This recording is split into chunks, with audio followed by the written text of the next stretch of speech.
kompleks, berat, one word digital economy. Yang kedua ada ketidakpastian global, ada ancaman kelaparan, dan ancaman geopolitik militer yang menyebabkan kondisi dunia ini tidak serba pasti gitu.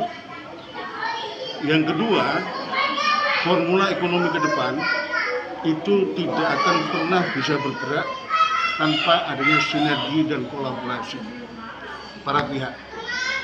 Oleh karena itu, Komite Ekonomi Rakyat Indonesia (KRIS) hari ini memberikan amanah kepada Irjen Pol Purnawirawan Dr. Roni Sompi SHMH sebagai Ketua Dewan Pembina Nasional.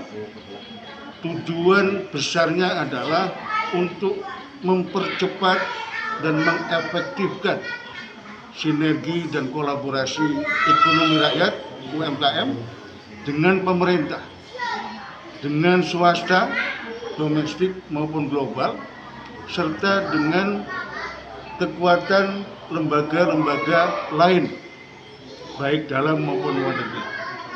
Ini sangat penting karena sumber daya ekonomi itu tidak bisa kita berdiri sendiri. Harus ada kerjasama, kemitraan, dan sinergi kolaborasi. Kemudian yang kedua, yang tidak kalah pentingnya adalah selama 13 tahun saya mendampingi ekonomi rakyat sejak 2011. Tatkala terpilih jadi Ketua Umum Asosiasi Berangkat Kelima Indonesia di Semarang Munas keempat, tanpa kehadiran negara, sekali lagi saya garis bawahi, tanpa kehadiran negara secara totalitas, ekonomi rakyat tidak akan pernah mampu berkembang, bahkan sebaliknya. Dan ini Pak Jenderal sudah ada bukti selama pandemi COVID-19 yang ditetapkan oleh pemerintah 14 Maret 2020. 3 tahun negara hadir total menyelamatkan ekonomi rakyat. 3 tahun negara hadir total melindungi ekonomi rakyat. Sehingga 65,4 juta UMKM itu hari ini masih bisa eksis, dan lebih dari itu menyumbangkan 61% dari total PDB. Ke depan, tanggung jawab kita bukan ringan, semakin berat dan kompleks. 2030 Indonesia dituntut mencetak 100 juta UMKM yang handal. Oleh karena itu, melalui Pak Roni Sompi, saya hakul yakin bahwa beliau mampu untuk menjalin komunikasi, kemitraan, sinergi kolaborasi dengan pemerintahan pusat, juga TNI Polri, serta lembaga-lembaga negara yang lain, karena ekonomi rakyat harus tetap menjadi driver pertumbuhan ekonomi nasional.